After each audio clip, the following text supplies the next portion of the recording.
selamat pagi Pak Riza dan Bu Rinda. Semoga sehat selalu semuanya. Oke, pada hari ini kita akan melaksanakan prasupervisi sebelum kita melaksanakan kegiatan praktek coaching budaya.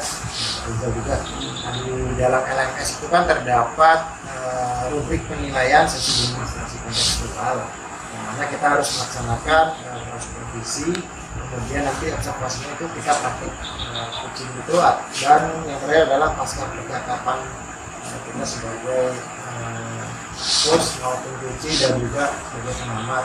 Nanti kita rolling di antara bertiga itu melakukan proses coaching ini, yaitu salah satu dari kita nanti ada yang menjadi coach, kemudian coach dan juga pengamat secara bergantian. Namun sebelum lanjut ke kegiatan tersebut, kita akan membahas di materi prasupervisi. Di sini kan ada 4 nih yang harus kita laksanakan dari penilaiannya. Ini ada mendiskusikan topik, menggunakan informasi coaching, menggunakan bagian kompetensi mana yang secara spesifik yang diobservasi. Lalu yang terakhir menanyakan indikator ketercapaian dari tujuan pengembangan yang diinginkan. Gimana tuh? Oke, baik, terima kasih Pak Hendra, Pak Rizya. Ini adalah waktu yang sangat berharga nih, kita bisa berkumpul sebelum praktek coaching Bapak Ibu ya. Bapak ya, mohon bicara saya Bapak. Jadi ada 4 hal di sini yang sesuai diungkapkan oleh Pak Hendra tadi. Nah, Ibu ingin sedikit mendiskusikan nih yang rubrik penilaian. Ketika kita berbicara tentang teknik coaching ini, kita harus tahu bahwa kita akan menerapkan alur tirta Bapak Ibu ya.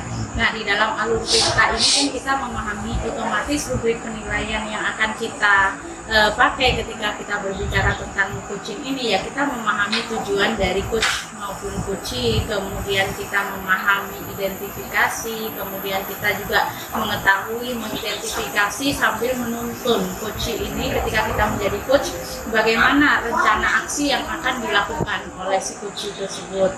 Nah, kemudian kita mengungkapkan pertanyaan-pertanyaan agar mengeksplor dari coachee tersebut bagaimana dia bisa merencanakan aksinya.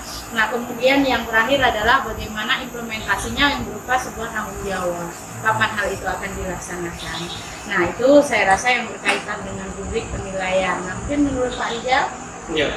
Ya, kita nanti fokusnya ke situ saja di alur tirta itu ya Bapak Ibu ya, memang supaya kita terpantau, kemudian juga nanti ketercapaiannya adalah ketika ada proses coachingnya nanti ada proses identifikasi terkait dengan tujuan, kemudian identifikasi masalah, kemudian rencana aksi dan tanggung jawab atau komitmen. Nah, di sini juga yang bagian kedua yang menjadi urgensi kita adalah topik apa yang mau kita bahas. Nah, ini sebenarnya banyak masalah nih di sekolah kita nih ya yang perlu kita bahas.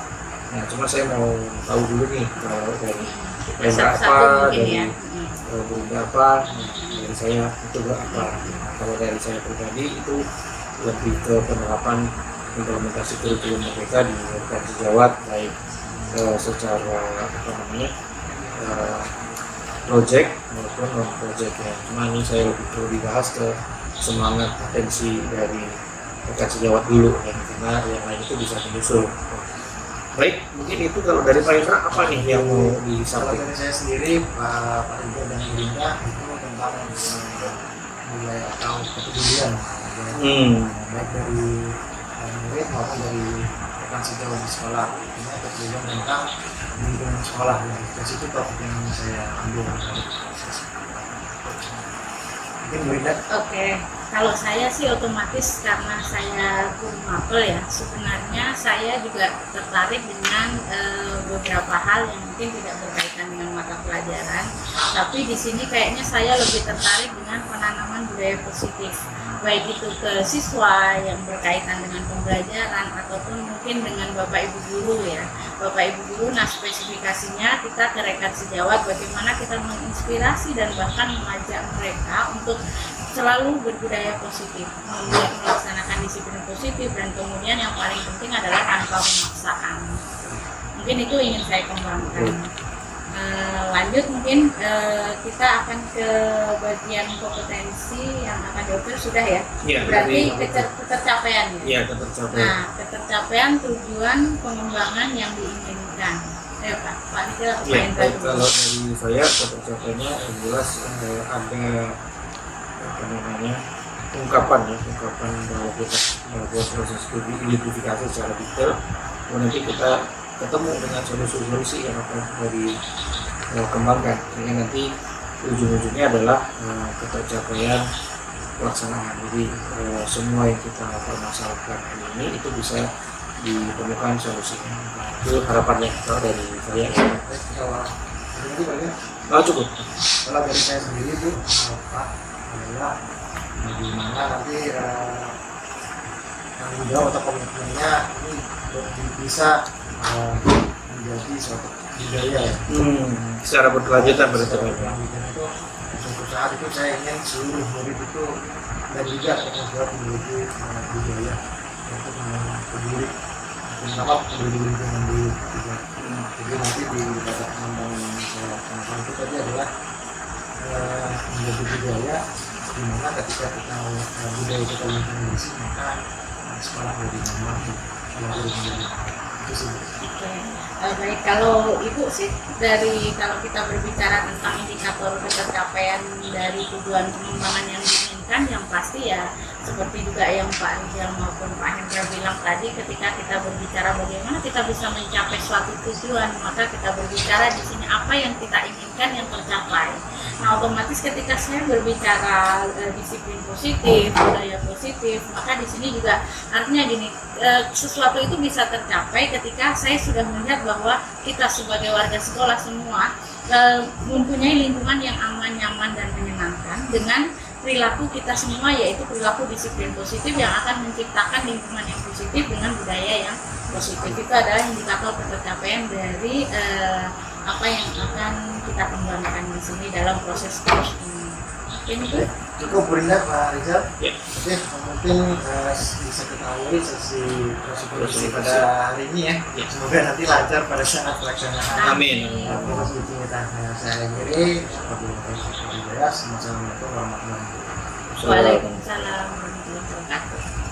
Mas Rijal, Assalamualaikum. Waalaikumsalam Ibu, terima kasih. Apa kabar? Sehat Ibu, alhamdulillah. Oke, terima kasih nih di sela-sela kesibukan sudah mengajak saya ngobrol. Iya betul ini. Masih ada beberapa kegiatan yang harus multitasking Ya, ini. bukan Ada main monitoring. nih. Seperti saya saat ini, saya selalu sangat menginspirasi sekali.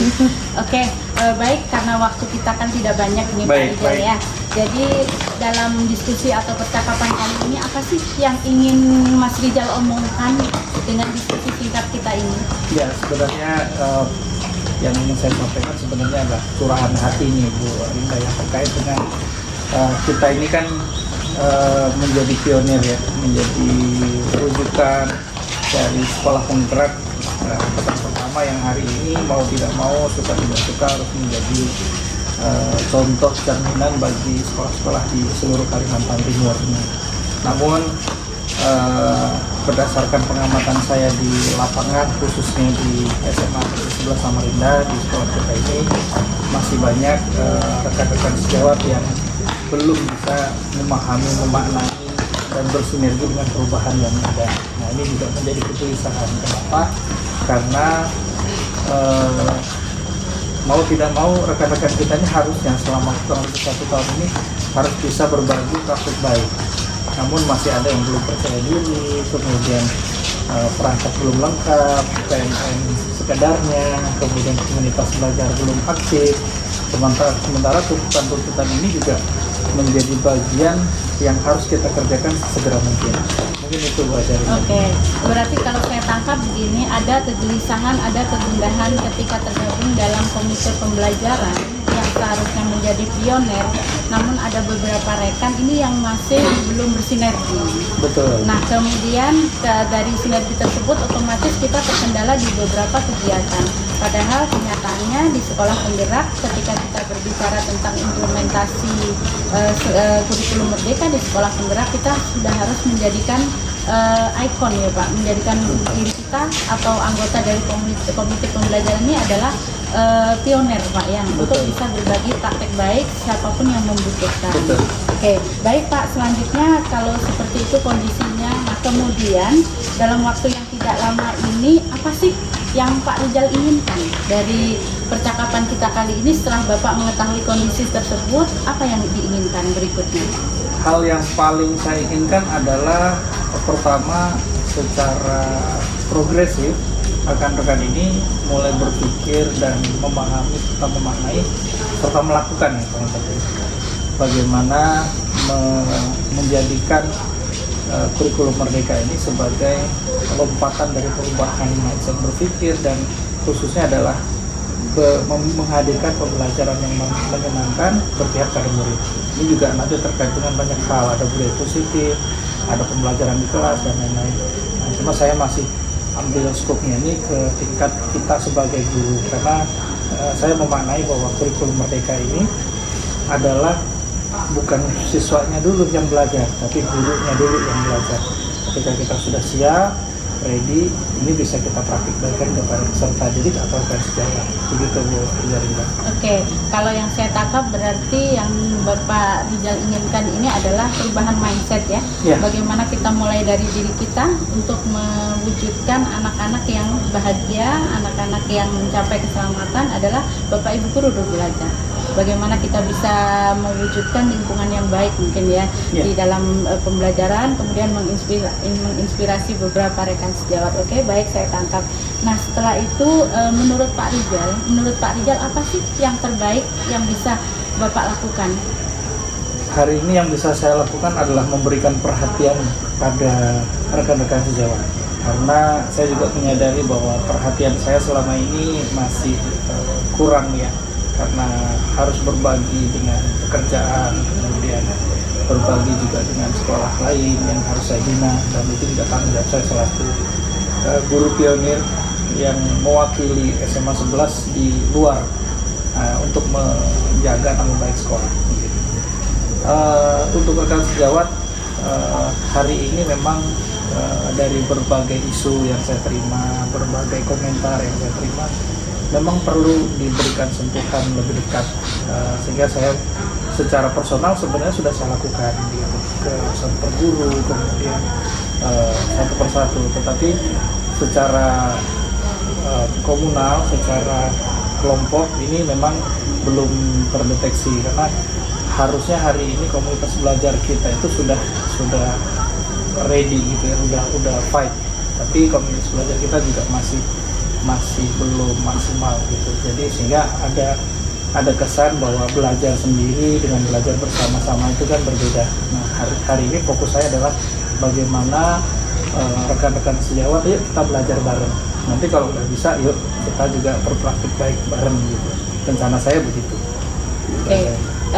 Mungkin Pak Rizal tadi bahwa saya akan memberikan perhatian.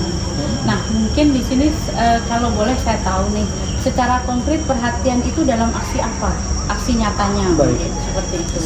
Secara konkret tentunya kita juga ada dua faktor ya. Yang pertama dari sisi faktor manajemen, seluruh kegiatan pembelajaran khususnya untuk Bapak Ibu guru melalui HT, diseminasi dan workshop dan lain-lain, ini akan mulai kami lakukan di minggu-minggu ini sampai seterusnya. Mudah-mudahan ini berjalan dalam setiap bulan, itu ada progresif yang real, yang nyata yang bisa kita lakukan, entah membahas apa saja, entah membahas RPP, modul ajar, ATP, video pembelajaran, atau apa saja, atau juga terkait dengan pemahaman pendukung, misalnya pembelajaran berdiferensiasi, pembelajaran sosial emosional, budaya positif dan lain-lain, yang hari ini juga menjadi bagian terpenting dari proses implementasi kurikulum Merdeka ini. Oke, berarti saya tangkap beberapa langkah yang ingin Pak Rizal wujudkan ya, baik melalui pencerahan, kemudian workshop mungkin, IHT, dan kemudian bisa juga mengajak beberapa rekan guru untuk berbagi praktek baik supaya menjadi pembelajaran bagi mereka bahwa kita juga harus belajar ya Bapak ya. Baik, selanjutnya ketika Pak Rizal berbicara tentang kita ini harus menjadi pemimpin pembelajaran, karena memang Pak Rizal juga di segi posisi di manajemen. Nah, menurut Pak Rijal ini sudah melakukan hal-hal yang memang bisa membawa perubahan ke dalam rekan-rekan sejawat ini di posisi berapa? Dari rentang nilai misalnya dari kategori 1 sampai 10 untuk memberikan pencerahan tentang beberapa kegiatan yang harusnya dilakukan oleh komunitas belajar, oleh komite pembelajaran di dalam implementasi kurikulum Merdeka ini. Pak Rijal udah berada di posisi berapa, Pak? Baik.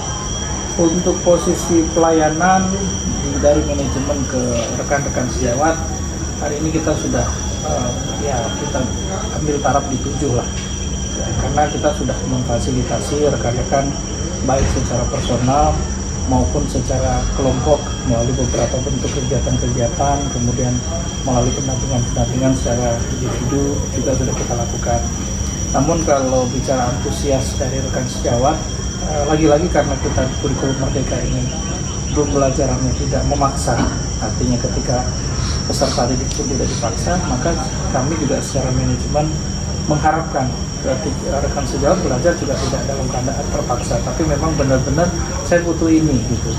Nah, kalau dari rekan sejawat sampai sejauh ini saya melihat masih pada tataran 6 ya, karena belum semua yang mengikuti prosedur. Nah, ini memang agak susah Bu Ajarinda, karena memang saya ini kan tergolong secara usia muda nih, sementara saya harus mengawal orang tua saya yang secara usia punya usia sepuh ya di atas saya, kemudian secara powerful juga mereka juga pernah menjadi wakaf, pernah menjadi orang-orang penting di sekolah di masa lalu. Nah, ini ada kegelisahan sebenarnya, tapi kalau untuk saya pribadi, saya hanya berfokus pada prosedur yang sudah saya laksanakan, kemudian secara komunikasi saya berusaha ramah, tidak menggurui mereka, tetapi saya perlu ingatkan secara dekat manajemen bahwa ada hal yang harus dilaksanakan, ada hal yang harus ditagih. Namun kita juga melihat respon ini, di 6 ini juga sebenarnya bukan semua merata gitu ya. Jadi memang kalau kita ada yang maksimal, ada yang tidak sama sekali. Ini kita ambil pukul rata nih Mbak Ajarinda. Jadi memang kalau kita nilai persatu ya ada yang maksimal, sudah berusaha semaksimal mungkin. Ada yang memang hanya mendengarkan tapi tidak melaksanakan begitu. Ini kondisi yang kita hadapi hari ini. Sementara kita harus jadi pionir di berbagai bidang. Nah, misalnya Bu Ajarinda sebagai guru bahasa Inggris nanti berbagi dengan guru bahasa Inggris, Pak Hendra di fisika berbagi dengan fisika. Sementara ini kita banyak ketika diajak mau berbagi, jangan saya begitu. Terus kan ini juga bicara tingkat percaya diri juga nih. Nah, jadi ketika kita sebagai guru yang di komite pembelajaran sudah tidak percaya diri, maka bagaimana kita menjadikan sekolah kita juga punya daya atau berdaya nih. Nah, ini dalam rangka ini ya memang ada beberapa hal-hal teknis yang nanti secara manajemen akan saya lakukan bersama tim untuk mengkondisikan kondisi-kondisi supaya mereka bisa nyaman, kemudian percaya diri dan mau berbagi praktik baik. Mau berbagi praktik baik ini tidak harus ke sekolah, ternyata muridnya. Cukup mereka membuat video pembelajaran, mereka upload di YouTube, kemudian mereka share di grupnya mereka. Ini juga bagian dari praktik baik. Nah, jadi tidak harus kita diundang ke sekolah lain. Praktik baik ini bisa melalui tulisan yang kita buat, bisa melalui nah, sementara hari ini produk-produk guru kita, bukti karya kita dalam bentuk RPP misalnya kita buat sendiri. Ini juga praktik baik. Nah, ini yang hari ini ditanyakan ke saya oleh seluruh guru di Kalimantan Timur, mana modul ajarnya bahasa Inggris, mana modul ajarnya modul proyeknya SMA 11. Nah, ketika saya tidak memiliki data itu, ketika saya mau berbagi kan saya juga tidak punya kekuatan. Karena ini memang insya Allah dalam waktu dekat ya kita akan adakan ini dengan sedikit pressure tapi tetap dalam kondisi yang nyaman. Oke, baik. Ketika ada di posisi rentang 6 sama 7 tadi ya. Nah, berarti kira-kira apakah mau ditingkatkan menjadi 10 gitu? Ya, kalau 10 itu kan sempurna ya. Budaya secara ini. Nah, kita juga menyadari bahwa sekolah kita ini kan bukan sekolah yang punya budaya 10 sebelumnya. Artinya semangat belajar itu belum sampai ke sana. Ya saya tidak muluk-muluk untuk sampai ke 10, tapi paling tidak naik satu tingkat dulu. Nah, 7 ke 8, 6 ke 7 nanti bertahap tahun depan. Gitu. Oke, berarti secara perlahan-lahan namun diharapkan ada peningkatan dari Betul, ini. jadi ada progresif. Nah, kemudian apa kelemahan yang bisa Pak Rijal analisa dari ketika Pak Rijal ingin meningkatkan dari step ke-6, ke-7, 7 ke-8 itu mungkin kelemahan atau hambatan yang mungkin bisa diantisipasi untuk hal itu? Berbicara kelemahan sebenarnya antusias dulu ya, semangat. Jadi semangat untuk berubah, memperbaiki diri dengan alasan umur. Ini juga kerepotan. Tadi malam saya dapat WA nih, Pak bisa nggak saya tidak ikut pembukaan saja, nanti sisanya saya tidak masuk. Itu sudah dengan alasan saya sebentar lagi pensiun. Saya juga dapat WA, Pak saya nggak bisa karena saya nanti mengajar di sekian. Ini ya sebenarnya menjadi bagian yang cukup menggelitik, tetapi saya juga berprinsip bahwa ketika belum waktunya pensiun maka seluruh tanggung jawab melekat begitu, buat modulnya melekat, buat pembelajaran menarik, menyenangkan, berpihak pada murid yang melekat sampai pensiun begitu kan. Jadi ini juga menjadi hal yang lucu, tapi juga menjadi hal yang menarik begitu, karena ketika usia bertambah ada semangat yang menurun. Nah ini juga menjadi perhatian saya sebagai bagian dari manajemen khususnya di kurikulum. Bagaimana semakin usia bertambah, semakin banyak amal-amal baik atau praktik-praktik baik yang bisa dilakukan, dibagikan kepada peserta didik ataupun rekan sejawat. Karena orang tua kita ini kan tentunya juga bagian dari teladan kita. Namun di sini juga bukan hanya orang tua, yang muda pun saya menemukan belum ada semangat yang cukup tinggi. Kadang-kadang ketika tidak diberikan pekerjaan, inisiatif kurang. Nah, ini kendala juga. Jadi tidak hanya yang sepuh ya. Ini kita seolah-olah kalau bicara gini kan nyalakan yang sepuh terus nih, enggak. Ya, jadi memang kendala ini di semua lini gitu, di tataran yang muda sama. Ketika misalnya saya mencoba menginstruksikan kepada rekan di jurnalistik misalnya, tolong ya nanti hari Senin saya dapatkan 30 anak. Itu 2 minggu yang lalu gitu ya. Dan sampai hari ini tidak ada satu nama pun yang disetorkan ke saya, karena ketika sudah ada 30 nama, saya sudah persiapkan ada kegiatan ini, ada target ini, ada langkah berikutnya. Sementara nama tidak disebutkan, melangkah ke berikutnya ini agak sulit. Padahal ini orang-orang yang punya daya cukup kuat gitu ya, anak muda, energi, kemudian menjadi pionir juga di sekolah kita untuk kita dukung. Nah ini juga sebenarnya jadi kendalanya bukan hanya di usia ya, tapi muda tua masalahnya juga sama. Oke, berarti ada beberapa motivasi yang memang sedikit agak pasang surut ya Pak, baik dari muda atau tua. Oke, baik. Mungkin menurut saya butuh berapa lama Pak Rijal akan menginisiasi kegiatan atau rencana aksi yang ingin Bapak terapkan ketika untuk tadi seperti mengadakan workshop, kemudian membangkitkan motivasi Bapak Ibu guru baik yang senior maupun junior, itu menurut Pak Rijal butuh berapa lama? Untuk bentuk kegiatan kita udah punya lini masa, udah punya jadwal, jadi kita udah terprogram. Insya Allah minggu depan sampai di akhir tahun itu cukup padat, karena kita juga harus menyesuaikan dengan turunnya anggaran untuk yang kegiatan-kegiatan yang memang didanai dari penganggaran. Namun untuk kegiatan-kegiatan personal yang tidak didanai ya hari ini kita mulai. Kemarin juga tidak kita mulai, sebelumnya juga sudah kita mulai secara personal. Artinya pembimbingan proses ini tetap berkelanjutan, tidak menunggu waktu berlama-lama. Namun memang pencapaian demi pencapaiannya kan memang namanya ini perubahan mindset perlu waktu. Ya, itu yang harus saya sadari, bahwa tidak bisa mengubah orang seketika sesuai keinginan kita. Nah, yang saya lakukan adalah berpijak pada hari ini kita berada pada zona ini, pada regulasi ini, yuk kita sama-sama Oke. memikirkannya. Oke, mantap sekali. Berarti secepatnya Pak Rizal ya, Iya. ketika ada lini masa kegiatan yang ada di manajemen, akan berusaha Pak Rizal patuhi Iya. secepatnya akan dilakukan. Insya Allah mulai minggu depan Minggu kita depan. sudah mulai kegiatan Oke. guru sudah mulai berjalan. Oke, baik, terima kasih Pak Rizal. Lanjut. Nah, kemudian setelah kita bercakap-cakap singkat ini, lesson learn atau apa ya? Kalau Ibu bilang pelajaran apa sih, sesuatu apa yang Bapak dapat hari ini?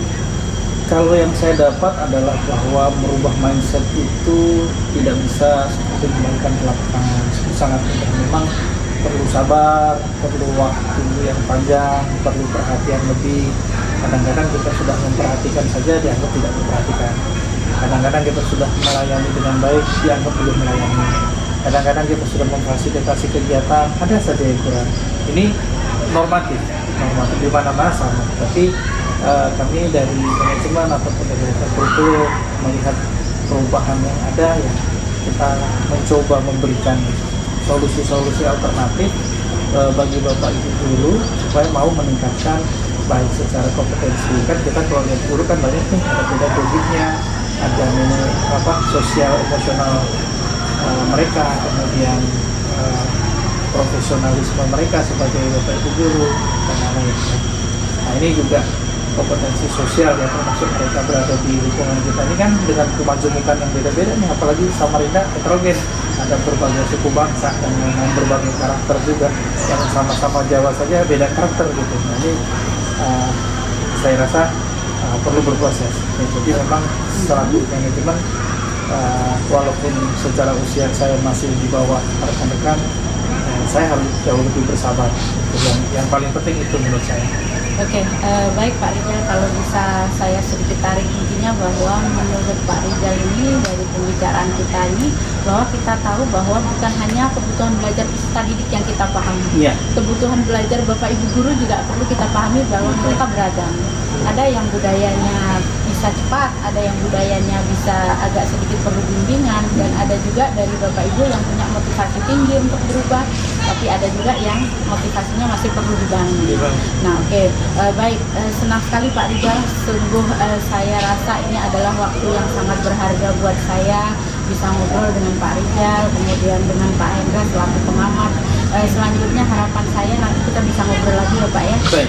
Di acara setelah ada beberapa aksi yang Pak Rizal lakukan, kita bisa punya waktu untuk ngobrol-ngobrol lagi. Saya ingin tahu apa akhir hasil dari yang trik-trik atau rencana aksi yang Pak Rizal rencanakan untuk Bapak Ibu guru atau untuk rekan sejawat yang ada di SMA 11. Baik.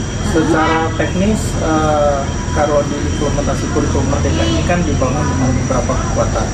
Yang pertama pemahaman konsep kurikulum, kemudian pemahaman prinsip pembelajaran, dan yang ketiga terbentuknya komunitas belajar. Nah, semua ini sudah kita miliki, tinggal pemaksimalan. Jadi di pemahaman kurikulum, saya selaku praktik baik untuk di kurikulum, insyaallah saya siap kapanpun. Kemudian secara prinsip pembelajaran juga kita sudah belajar bersama, dan kita juga punya rekan-rekan guru penggerak yang terus kita gerakkan. Hari ini alhamdulillah ada satu lagi nambah yang nanti akan jadi bimbingan kita juga. Kemudian ada sekitar dari 11 kurang lebih 8 yang melaksanakan proses pendaftaran di angkatan 8, 9, 10. Nah, ini menurut saya sebuah bentuk keberhasilan, dorongan dari manajemen untuk menggerakkan mereka secara otomatis. Nah, kalau mereka belajar melalui guru penggerak, mereka belajar melalui komunitas-komunitas, insya Allah ini nanti berjalan seiring untuk perubahan mindset. Memang waktu panjang. Kemudian langkah teknis berikutnya yang bisa saya lakukan adalah mempercepat pembelajaran di komunitas guru bahagia, gitu ya, sebagai komunitas di SMA Negeri 11 Samarinda dengan berbagai visi. Nah, ini di minggu ini kita di kegiatan guru, insya Allah satu minggu full ini Bu Hajarindah, tanggal 3 sampai tanggal 7 ada 3 topik, KTP, modul ajar, modul project termasuk, kemudian video pembelajaran. Nah, nanti disambung dengan promosi pendidikan, dan termasuk asesmen ya Pak Hendra ya. Kita selesai selipkan di asesmen karena ada rekan kita yang kita kirim Pak Hendra dengan Pak Johan itu kita kirim ke Surabaya untuk mengikuti asesmen kelas. Nah ini kita libatkan semuanya sehingga nanti dalam proses pembuatan modul ajar kita ini bisa menjadi modul ajar inspirasi buat sekolah lain. Harapannya begitu. Kemudian secara gerakan komunitas guru penggerak, komunitas guru bahagia kita di SMA 11 ini sebagai komunitas satuan pendidikan nantinya perlu kita bahas kembali apa program-program yang sifatnya mingguan yang bisa kita lakukan untuk Bapak Ibu guru baik secara daring ataupun secara luring. Nah, itu yang perlu kita diskusikan lebih lanjut. Mungkin itu rencana saya belajar dan terkait dengan pemahaman perubahan masa teman-teman. Mantap sekali Pak Rizal. Baik, sudah tadi kita identifikasi, kemudian ada rencana aksi yang akan dilakukan, kemudian juga ada target tujuan yang dicapai. Nah selanjutnya terima kasih saya ucapkan, mungkin saya akhiri karena kita sudah di ujung sesi dan juga sudah saya tangkap apa yang kita bicarakan hari ini, bahwa intinya kita bagaimana bisa menggerakkan orang lain untuk menjadi pemimpin pembelajaran, menjadi agen perubahan untuk keberpihakan pada murid ya Pak ya. Oke, terima kasih atas waktunya Pak Rizal. Semoga bisa segera kita laksanakan apa yang sudah kita rencanakan. Terima kasih. Assalamualaikum warahmatullahi wabarakatuh. Terima kasih buat Rinda atas kesempatan yang diberikan. Baik, terima kasih Bu Rinda, Pak Rizal, Bu Rinda sebagai coach dan Pak Rizal sebagai coach. Di sini saya ingin menyampaikan beberapa refleksi terkait kegiatan yang dilakukan oleh Bu Rinda dan Pak Rizal tadi. Sudah sangat bagus sekali. Proses praktik gitu ya, praktik secara langsung atau muka, secara luring. Praktek coaching ini dengan alur percakapan kita, mulai dari identifikasi masalahnya, tadi Bu Rinda menanyakan rencananya mau cerita apa, yang itu lengkap sekali, dan Pak Rizal juga menjawabnya dengan sangat baik. Kemudian tadi ada identifikasi beberapa masalah yang diangkat Bu Rinda selaku coach, dan Pak Rizal juga menjelaskan secara rinci. Yang mana saya menangkap di sini tadi intinya guru juga harus banyak belajar, bukan hanya murid gitu Pak Rizal dan Bu Rinda ya. Ternyata belajar itu dinamis sifatnya ternyata ya. Harus belajar sepanjang hayat. Kemudian rencana aksinya tadi juga Bu Rinda sudah tanyakan, baik dalam waktu dekat ataupun jangka panjangnya Pak Rizal juga sudah menjelaskan secara detail. Tadi Bu Rinda juga menangani juga secara detail, dan di sini juga tidak ada unsur yang namanya saling menggurui. Saya lihat dari proses ini sangat khidmat sekali diskusi pada siang hari ini. Lalu yang terakhir adalah tadi Bu Rinda sempat menanyakan bagaimana komitmen Pak Rizal dalam waktu dekat ini, apakah ada kegiatan yang harus dilaksanakan untuk supaya guru di SMA 11 ini supaya belajar lagi. Ternyata ada bahkan 3 kegiatan dalam 1 minggu ini. Oke, mungkin itu permasalahan yang atau refleksi yang sudah saya dapatkan. Secara keseluruhan saya beri aplaus 4 kaki, 4 tangan 4 kaki. Luar biasa, terima kasih Pak Rizal, Bu Rinda. Terima kasih Pak Indra. Semoga kita dapat terus melaksanakan proses coaching ini baik dengan kita bertiga sebagai guru penggerak maupun dengan rekan-rekan. Ya. Assalamualaikum warahmatullahi wabarakatuh. Waalaikumsalam warahmatullahi wabarakatuh. Assalamualaikum warahmatullahi wabarakatuh. Waalaikumsalam warahmatullahi Selamat wabarakatuh. pagi Bu Rinda. Ya, Apa kabar pagi. hari ini Bu Rinda? Alhamdulillah baik. Ini nampaknya senyumnya manis sekali ya. Alhamdulillah. Habis upacara kayaknya Bu Rinda ya. Sehat-sehat. Oke. Oke Bu Rinda, hari ini kita akan bincang sedikit sebagaimana yang Bu Rinda sampaikan kepada saya tadi malam. Apa nih yang mau diceritakan pagi hari ini yang cerah ini seperti wajahnya Bu Rinda? Oke, baik Mas Hendra, saya manggil Mas aja gitu ya, Boleh. supaya karena ini kan juga diskusi yang informal ya. Nah ini saya ini ada sedikit yang perlu ingin saya sampaikan, bahwa ketika kita ini berbicara tentang lingkungan yang ada di sekitar kita, tentang siswa kita, tentang rekan sejawat, nah ada beberapa hal ini yang mungkin sedikit membuat perasaan saya ini agak sedikit ingin sekali berbagi ataupun bercerita kepada Bapak Ibu semua ini yang sesama TGP mungkin barangkali di situ nanti setelah kita ingin bersurah pendapat, kita menemukan sesuatu yang bisa dilakukan untuk hal-hal baik berikutnya. Ya, ini tentang budaya positif. Nah, disiplin positif di sini yang saya maksud dengan kegelisahan hati saya di sini adalah ketika saya menemui ada beberapa rekan sejawat Pak Hendra. Jadi ada beberapa rekan sejawat ini yang masih menjalankan budaya punishment. Nah, kemudian ada beberapa penekanan di situ, bahkan mungkin masuk kategori nanti intimidasi dan bullying. Nah, di sini saya selaku mencoba menjadi agen perubahan, saya serba dilema bagaimana mengatasi hal itu, Pak Hendra.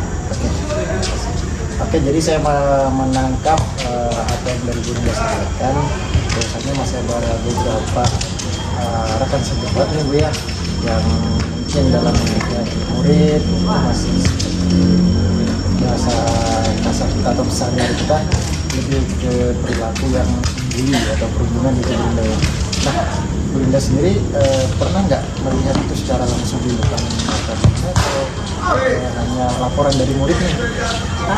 Sebenarnya kalau dalam kasus itu yang pertama misalnya ada satu kegiatan gitu ya yang mengharuskan kita dan rekan sejawat mungkin bekerja sama di dalam satu kegiatan tersebut, kemudian di depan kita melihat adanya sedikit apa ya istilahnya kata kalau saya bilang cara yang lebih ke memaksa anak untuk mengikuti instruksi kita. Nah, padahal seperti yang kita pelajari bersama bahwa ketika kita menerapkan budaya positif di dalam disiplin positif itu kita hanya menarik motivasi siswa untuk tergerak untuk menyadari bahwa mereka harus menghargai dirinya sendiri, bukan berdasarkan paksaan bahkan atau berdasarkan hadiah. Nah, di situ saya melihat langsung. Nah, kemudian juga ada mungkin beberapa ketika kita menjadi wali kelas juga di situ di dalam wali kelas ini ada beberapa laporan yang mungkin terjadi bahwa anak-anak memberikan keluh kesahnya kepada wali kelas karena memang wali kelas itu kan biasanya memang menjadi tempat curhat. Nah, di situ kita menemui ada beberapa kejadian yang mungkin saya berkesimpulan dan saya menganalisa bahwa itu seperti menekan dan mengintimidasi siswa. Berarti belum merdeka nih Bu ya. Padahal sekolah kita udah sekolah penggerak hampir 1,5 tahun nih Bu. Pelopor sekolah penggerak di Kalimantan Timur termasuk Bu ya. Namun masih ada beberapa oknum rekan yang membuat pembelajarannya menjadi tidak merdeka. Nah, Bu Rinda sendiri nih, saya sudah paham apa yang disampaikan juga. Maksudnya Bu Rinda sendiri apa nih Bu dari yang Bu Rinda capai itu tuh apa sih tujuannya Bu? Oke, ini Pak Hendra ya. Kita diskusi informal ini harapannya setelah saya mengungkapkan masalah ini paling tidak ada pencerahan atau ada sedikit tukar pendapat antara kita. Jadi bagaimana sih kita mengatasi atau bagaimana kita menyikapi hal itu. Jadi sesuatu yang terjadi setelah kita mempelajari konsepnya, teorinya bahwa budaya positif itu seperti ini, disiplin positif itu seperti ini, bagaimana kita menumbuhkannya itu kita sudah mempelajarinya. Nah, kemudian dalam implementasi saya itu disuguhi situasi dan kondisi seperti itu. Nah, bagaimana kita menyikapi hal itu? Mungkin itu tujuan saya. Jadi agar saya ini mendapatkan satu wawasan ke depan supaya ke depannya nanti ketika ada terjadi seperti itu saya bisa menentukan sikap saya. Apa yang harus saya lakukan? Berarti ada semacam ini Bu ya nanti ya, ukuran keberhasilan dan juga tolok ukurnya ya bagaimana kita juga sebagai pemimpin pembelajaran di kelas bisa membagikan itu terhadap rekan sejawat kita Bu ya di lingkungan SMA Negeri 11 Samarinda supaya terjadinya merdeka belajar tadi yang Bu Rinda inginkan tadi ya. Iya. Ibu Rinda sendiri sudah pernah melakukan itu secara langsung selama ini Bu ya? Iya. Atau sejak Bu Rinda mengajar bahkan sudah melaksanakan yang namanya pembelajaran itu berpihak pada murid misalnya apa bagaimana? Iya, oke. Karena gini, ya benar, ketika kita melihat seperti itu pasti kita berasumsi bahwa saya sudah melakukan, ternyata anak itu kadang-kala tidak perlu dipaksa. Jadi ketika anak itu melihat kita menjadi inspirasi bagi mereka, kemudian kita juga menanamkan karakter yang baik, nah kemudian anak-anak bisa berperilaku dengan baik bahwa ini seharusnya yang kalian lakukan adalah bukan karena Bapak Ibu guru, tapi menghargai diri kalian sendiri, kemudian menghargai orang lain. Nah, kita sebagai agen perubahan, sebagai pemimpin pembelajaran di dalam kelas, pasti kita berusaha menerapkan, ayo nak bersama-sama bahwa Bapak Ibu guru berbuat segala sesuatunya itu untuk kalian, supaya pembelajaran ini kalian yang senang, kalian yang aman, kalian yang nyaman dalam pembelajaran baik di kelas maupun di luar kelas. Mungkin itu Pak Hendra. Jadi sebenarnya Bu Rina sendiri sudah menerapkan itu ya Bu ya. Artinya Bu Rina sebenarnya sudah menjadi tauladan yang baik nih Bu, bagi murid-muridnya. Cuman memang terkadang ketika kita di sekolah, namanya manusia ini kan punya pemikiran yang berbeda ya, kelakuan yang berbeda-beda gitu ya. Cuman bagaimana caranya kita bisa mempengaruhi secara langsung ataupun tidak langsung kepada rekan-rekan kita itu ya Bu ya. Nah, selama ini Bunda pernah nggak berbincang dengan rekan-rekan sejawat ataupun oknum guru yang menurut Bunda tadi belum melakukan kegiatan budaya positif atau yang pembelajaran berpihak pada murid tadi Bu? Sudah pernah atau belum? Kalau untuk berbincang hal lain mungkin pernah, tapi kalau berbincang tentang menyikapi sikap ataupun perilaku rekan sejawat tersebut belum Pak Hendra. Karena gini, kadang kita ini kritik ini sebenarnya kalau tergantung dari sudut pandang ya, baik dan tidak baik. Nah kemudian juga kita menghindari ada beberapa teman yang mungkin merasa saya lebih tua gitu. Jadi mungkin di sini saya perlu belajar untuk menggali lagi bagaimana kita bisa memberikan istilahnya kata pemahaman, namun tidak menyinggung rekan sejawat siapapun itu. Mungkin itu. Jadi secara langsungnya belum pernah dilakukan gitu ya. Belum. Tapi secara memberi tauladan mungkin sudah secara tidak langsung ya. Artinya mungkin bisa saja kita yang merasakannya ya Bu ya, merasakan ternyata pembelajaran gurunya ini lebih asik gitu. Saya lebih suka pembelajaran gurunya daripada si guru A, guru B dan sebagainya gitu ya. Nah, artinya di sini bagaimana kita mempengaruhi rekan itu memang sangat sulit untuk proses gitu ya. Namun seiring bertambahnya usia, seiring bertambahnya kedewasaan seseorang, mungkin saja hal tersebut bisa Ibu lakukan sebenarnya. Cuman tinggal keberanian atau tidak saja Bu ya. Lebih ke komunikasi sih sebenarnya kayaknya Bu ya. Iya. Oke Bu, kita lanjut nih. Dari tujuan yang ingin dicapai tadi, budaya positif, pelajaran pendapatan murid, adakah kekuatan-kekuatan yang menurut Bu Linda nih milikin gitu supaya bisa mempengaruhi rekan sejawat gitu. Kalau misalnya Ibu memiliki kekuatan itu, berapakah nilai kekuatan itu saat ini skalanya, misalnya dari skala 1 sampai 10 misalnya. Lalu misalnya belum mencapai angka sempurna 10, nilai berapa yang ingin dicapai dalam waktu dekat? Kalau kekuatan dari bagaimana kita ini bisa menyikapi hal tersebut, kalau saya rasa ini kita dari yang pertama diri kita mungkin ya. Yang pertama kita harus mempunyai percaya diri. Nah, karena untuk memberikan pemahaman ataupun memberikan contoh ke orang lain itu kita harus percaya diri.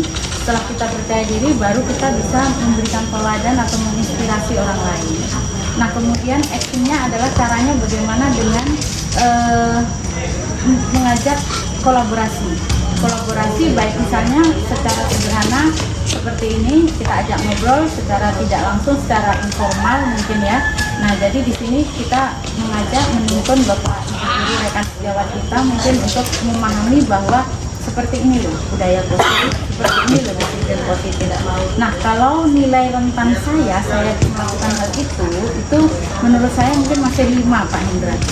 Kenapa saya kategorikan saya kasih skala 5? Karena di sini saya masih belum pede untuk melakukan itu. Nah, harapan selanjutnya adalah saya bisa pede untuk melakukan hal itu, dalam artian kita berpikir positif ketika kita menanamkan sesuatu yang positif. Mudah-mudahan respon maupun tanggapan dari rekan sejawat kita menjadi positif juga. Oke Bu Linda, artinya di sini masih perlu peningkatan Bu Linda ya, dari yang saya tangkap dari penyampaian Bu Linda tadi.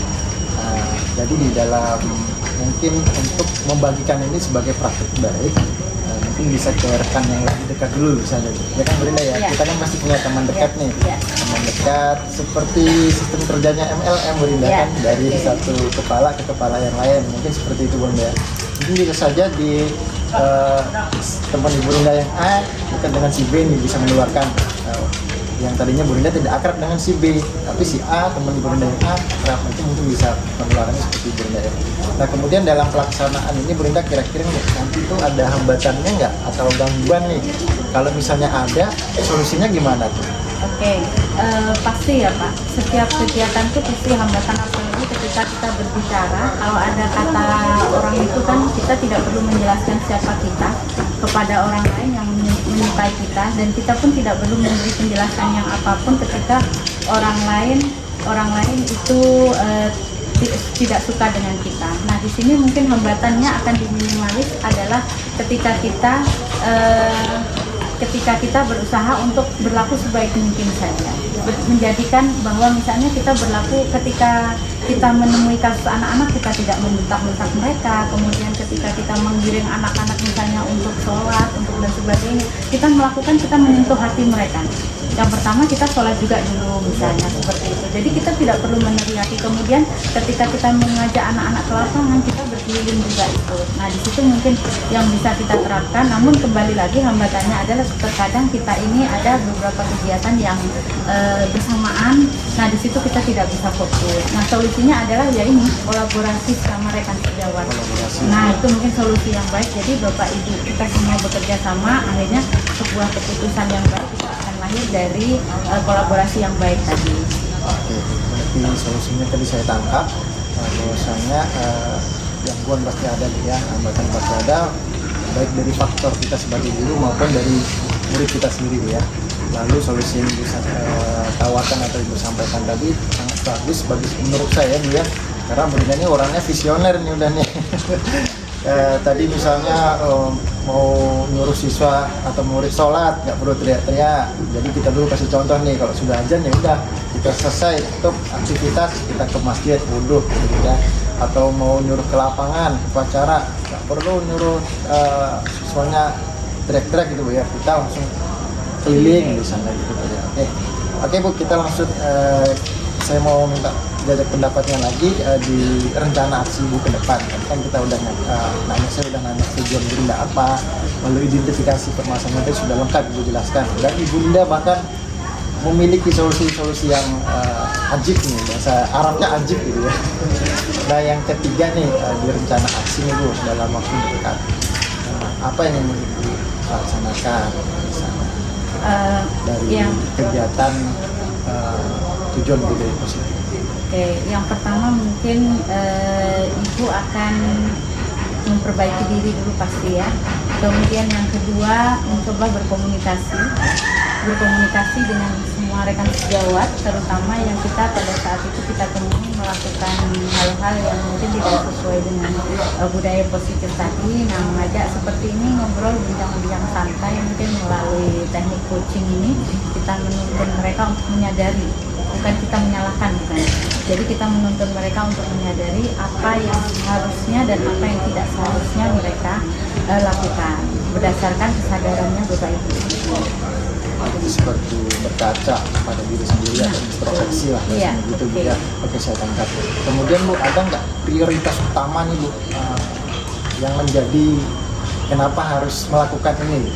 Ya, Prioritas bagi Ibu sendiri. Oke, kenapa seperti itu? Ya kembali lagi bahwa kita sebagai agen perubahan dan kita sebagai pemimpin pembelajaran, bahwa kita harus menanamkan bahwa merdeka belajar, merdeka mengajar, kemudian berbicara juga secara umum kurikulum merdeka, bahwa semuanya itu harus berpihak pada siswa. Nah, ketika kita melakukan sesuatu yang tidak nyaman buat siswa, maka itu otomatis kan tidak berpihak pada siswa. Oke. Kemudian Ibu strategi khusus nih, ada nggak strategi yang gitu nih menurut Ibu untuk melaksanakan itu supaya berhasilnya gitu? Kemudian ketika itu menurut Bu Rinda itu berhasil, ada nggak ukuran keberhasilannya itu gimana? Dilihat dari mana? Gimana sudut pandangnya? Gimana? Kalau tolak ukurnya dari pencapaian itu sebenarnya gampang. ketika tidak ada lagi Bapak Ibu guru yang menerapkan misalnya hukuman, kemudian tidak ada lagi menerapkan teriak-teriak dan sebagainya, atau kekerasan atau pemaksaan lah sampainya gitu ya. Nah itu sudah menjadi ukuran. Nah kemudian siswa dengan tertib, siswa berdasarkan motivasi dari dirinya sendiri, mereka sudah melakukan kegiatan dengan senang, dengan aman, dengan nyaman. Nah itu adalah ukuran dari keberhasilan. Nah kemudian trik-triknya adalah yang pertama yang memulai dari diri sendiri, setelah itu menginspirasi orang lain, baru membujuk atau mengajak orang-orang di sekitar kita untuk memahami bahwa ini loh yang terbaik dan ini loh yang harus kita lakukan. Seperti itu melalui teknik tadi, tidak memaksa. Oke, ketika kita tidak memaksa kepada orang lain, maka otomatis sesuatu itu akan lahir dari hatinya sendiri. Oke. Jadi tingkat keberhasilannya tadi sudah Ibu sampaikan bahwasanya semuanya menjadi nyaman, siswa nyaman, dirinya nyaman gitu ya. Kemudian bagaimana caranya tadi menimbulkan motivasi intrinsik ya. Iya. Motivasi dari diri dalam diri kita gitu Bu ya. Kemudian ada nggak nih target Ibu dalam jangka waktu berapa nih, misalnya dalam waktu dekat ya, seminggu, 2 minggu, 3 minggu atau 1 semester ini gitu misalnya kegiatan ini. Oke, harapan saya sih, kalau diri saya akan mulai dari sekarang. Ketika saya mulai seperti itu, saya tidak akan pernah bersikap seperti itu kepada anak didik saya. Misalnya saya tidak akan memaksa, kemudian saya akan berusaha membuat anak-anak nyaman dalam belajar, dalam menyikapi satu hal. Kemudian yang kedua adalah saya akan berusaha bekerja sama dengan sesama rekan sejawat. Kapan? Secepatnya, kalau bisa mulai minggu depan ini kita laksanakan.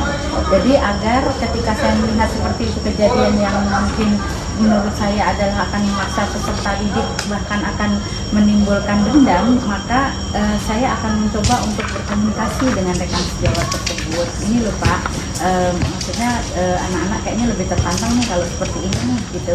Jadi kita bukan menggurui, artinya kita memberikan pendapat kepada rekan sejawat. Ini berarti termasuk ke seluruh rekan sejawat, baik tenaga pendidik maupun tenaga pendidikan gitu ya. Benar. Supaya semuanya menjadi nyaman, sekolah kita menjadi aman gitu ya, murid belajar nyaman, datang sekolah semangat gitu ya. Oke, terima kasih Ibu. Kemudian kita masuk ke rencana di akhir, yaitu tanggung jawab nih Bu. Nah, atas dasar yang kita atau Ibu sampaikan tadi lengkap. Nah, kira-kira nih ada nggak komitmen Ibu ke depannya? Apakah kegiatan ini atau budaya positif yang Ibu ingin capai dan tujuan Ibu menjadi guru yang membuat murid itu belajar menjadi menyenangkan itu, apakah hanya sebatas 1 semester, 2 semester, 1 tahun, 2 tahun, apa sampai Ibu pensiun nih kira-kira nih? Nah ini yang pertanyaan sulit nih Bu ya, karena kan kita sebagai manusia itu pasti punya usia di mana usia itu kata orang tuh ada yang di zona nyaman dan lain-lain gitu ya. Jadi silakan dijelaskan. Oke, kalau sebagai seorang pendidik ya, kita sekarang ini kan budayanya nggak buat lagi siswa aja yang belajar. Bapak Ibu guru pun diharuskan dengan belajar sepanjang hayat. Nah, harapan saya ketika ada seperti ini menjadi budaya. Nah, ketika menjadi budaya, ini tidak berlangsung saat itu saja, tapi berkesinambungan. Dia akan terus-menerus terjadi, nah kemudian akan terus-menerus menjadi karakter kita, nah kemudian dia menjadi kebiasaan kita, bahwa kita sebagai pendidik itu hanya menuntun dan mengarahkan, terus kemudian memfasilitasi, nah bukan menekan, memaksa. Jadi kita berikan kemerdekaan kepada siswa untuk mengambil keputusan yang bertanggung jawab akan diri mereka. Ketika mereka berpikir bahwa itu adalah menguntungkan ataupun tidak menyesatkan mereka, itu akan membahagiakan mereka. Mereka harus mengambil keputusan itu. Kita hanya sebatas memfasilitasi. Terima kasih Bu. Jadi saya menangkap di sini kesimpulannya adalah budaya positifnya harus dilaksanakan di sekolah secara terus-menerus Bu. Budaya yang baik di sekolah kita. Oke, terakhir nih Bu Linda, sebelum kita ke kesimpulan nanti, kira-kira nih singkat saja Bu Linda, kira-kira menurut Bu Linda peran siapa yang bisa membantu Bu Linda nih untuk melaksanakan budaya positif ini. Siapa saja? Apakah semua ataukah ada orang-orang tertentu saja? Oke, yang pasti ketika kita berbicara lingkungan dan budaya ini semua pihak terlibat di dalam sekolah, baik itu siswa, guru, tenaga pendidik dan kependidikan, kemudian juga termasuk manajemen dan juga pemangku kebijakan. Termasuk semuanya. tukang kebun? Iya, Mas? masuk Oh. otomatis. Misalnya contoh, ketika ada tukang kebunnya, kita di sini budayanya berbahasa pokok, ada tukang kebun ternyata belum. Apakah itu menjadi budaya? Otomatis kita bisa kategorikan bahwa semua pihak terlibat di situ, termasuk tukang kebun dan sebagainya, termasuk di dalam kegiatan yang bisa mensukseskan atau mewujudkan budaya positif. Baik, terima kasih Bu Linda atas apa yang sudah disampaikan Bu Linda. Jadi di awal Bu Linda tadi sudah menyampaikan apa yang menjadi tujuan termasuk sukses Bu Linda. Ternyata dari cerita Bu Linda ini sangat inspiratif bagi saya seorang coach, di mana saya tahu permasalahan-permasalahan yang Bu Linda alami. Ternyata setiap unsur guru itu ternyata punya tujuan yang baik, tujuan yang positif, namun dengan cara yang berbeda-beda. Dengan adanya proses coaching ini, kita menjadi tahu gitu ya, menjadi nyaman gitu ya, menceritakan apa yang telah kita laksanakan. Nah, sebelum saya akhirin, dari proses coaching ini, Bu Linda sebagai coach, Bu Linda sebagai coach, saya sebagai coach, gimana perasaan Bu Linda setelah mencurahkan isi hatinya, lalu ternyata Bu Linda nih punya solusi-solusi muncul dari dalam diri, ternyata kan tidak perlu solusi dari orang lain gitu, ternyata ada solusi-solusi sendiri. Gimana perasaannya, lalu kedepannya apakah akan melaksanakan kegiatan seperti ini lagi atau gimana? Ya, oke. Setelah kita berbincang-bincang sejenak santai tadi dan kemudian juga dengan durasi yang tidak lama, saya merasa lega Pak Hendra. Nah, sampai itu juga saya merasa senang. Kenapa? Karena saya bisa berdiskusi, tukar pendapat dengan Pak Hendra, dan Pak Hendra menuntun saya untuk bisa menemukan solusi akan kegelisahan hati saya ini menyikapi situasi yang terjadi di sekeliling saya. Nah, di sini saya menemukan satu hal, yaitu bahwa kadangkala kita sebagai individu ini perlu orang lain untuk kolaborasi, dalam artian kita membagikan apa sih yang kita rasakan, apa yang kita hadapi. Nah, Pak Hendra di sini menempatkan posisi bahwa Pak Hendra tidak memaksakan bahwa ibu harus begini, tidak. Nah, disitulah mungkin yang menjadi inspirasi saya. Nantinya saya akan juga menerapkan kepada rekan sejawat yang lain untuk seperti itu. Terima kasih Bu Linda atas kesimpulan yang sudah disampaikan Bu Linda. Semoga tidak bosan-bosan untuk cerita, kalau ada yang diceritakan Bu Linda, saya siap menampung kecuali jam 12 malam. Oke Bu Linda, sampai jumpa nanti di proses coaching berikutnya. Semoga sehat selalu Ibu. Amin. Semoga tujuan kita untuk memajukan sekolah ini tercapai dengan baik. Oke. Assalamualaikum warahmatullahi wabarakatuh. Waalaikumsalam warahmatullahi wabarakatuh. Ya, baik. Assalamualaikum warahmatullahi wabarakatuh. Jadi terkait dengan proses coaching pada kegiatan hari ini, yaitu tentang topiknya adalah budaya positif ya, untuk menggali informasi dari Ibu Linda ya.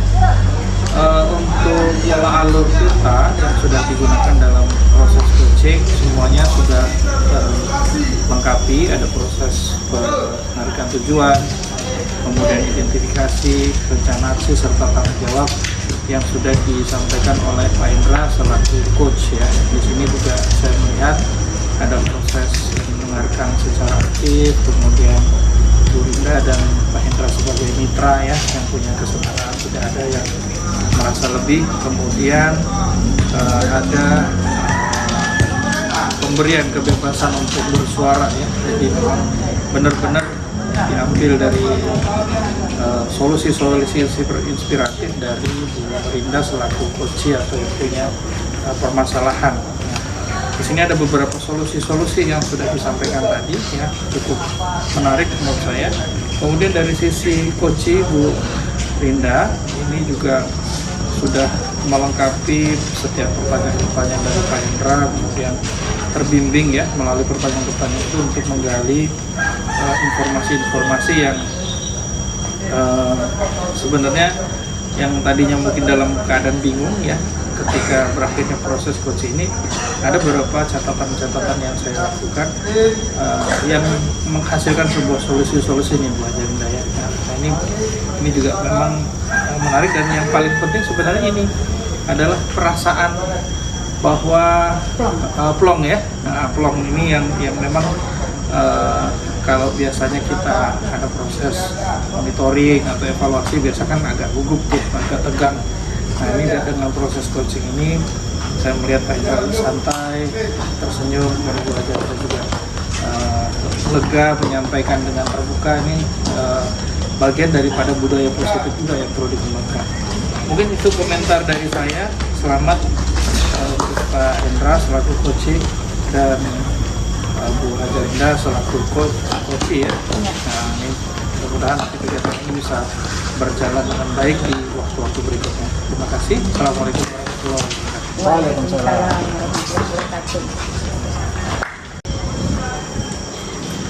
Assalamualaikum warahmatullahi wabarakatuh, Pak Indra. Waalaikumsalam. Alhamdulillah sehat, makin ganteng ya. Iya, Pak. Sehat hari ini. Alhamdulillah udah sembuh Pak Rizal. Iya. Sempat 5 hari nih. 5 hari ya. Naik turun panasnya. Alhamdulillah. Ini kenapa nih? Cuaca atau kurang makan sehat? Kayaknya waktu hari Minggu itu saya karena hobi olahraga Pak Rizal ya. Aha. Hujan deras saya main bola. Alhamdulillah. Berarti ya dapat berkah ya dari hujan ya. Mudah-mudahan sehat terus Pak Indra ya. Iya, amin. Emir sehat, semua sehat ya. Amin. Baik, Pak Hendra, hari ini kan sesuai jadwal yang sudah kita sepakati, kita akan melaksanakan proses coaching nih. Ya. Terkait dengan permasalahan-permasalahan di sekolah yang mungkin menjadi perhatian dan perenungan dari Pak Hendra. Nah, ini boleh disampaikan nih, apa tujuan pembicaraan coaching kita pada hari ini, topik apa yang mau dibahas, kemudian kenapa ini penting buat Pak Indra begitu. Baik Pak Rizal, terima kasih atas kesempatannya. Sebelumnya saya ucapkan terima kasih dulu Pak Rizal sudah meluangkan waktu, dan juga Bu Linda boleh nanti menambahkan jadi ada yang ingin ditambahkan. Topik atau tujuan dari pembicaraan ini yang saya sampaikan adalah kepedulian Pak Rizal. Kepedulian warga sekolah terkait sama Negeri 11, di mana menurut saya masih kurang.